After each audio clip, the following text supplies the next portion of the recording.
మీరు చూస్తున్నారు కదా, ఇది డ్రాగన్ ఫ్రూట్లో క్యాన్సర్ రావడం అంటారు.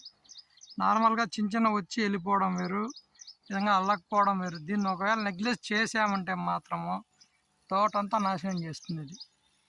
దీన్ని ఏం చేయాలంటే ఫస్ట్ ఈ కొమ్మ ఇక్కడ వరకు కట్ చేసేయాలి. స్టార్టింగ్ పాయింట్ వరకు కట్ చేసేసేయాలి. మొత్తం ఎన్ని కొమ్మలు ఉన్నా నీట్గా కట్ చేయాలి. ఇది ఉందనుకోండి, ఇక్కడ వరకు కట్ చేసేసేయాలి. తరువాత ఇది కాపర్ ఆక్సిక్లోరైడ్ మిక్సింగ్ ఉండే మందు అనమాట. బ్లీటాక్స్లో దొరికింది మాకైతే కదా, టాటా వాళ్ళది. ఇది బాగా పనిచేస్తుంది. ఇది ప్రతి 200 లీటర్ల నీళ్ళకి ఒక ప్యాకెట్, అంటే ½ కిలో ప్యాకెట్ ఒకటి కలుపుకోవాలి. ఇది స్ప్రే చేసుకోవాలి ప్రతి 7 రోజులకు ఒకసారి.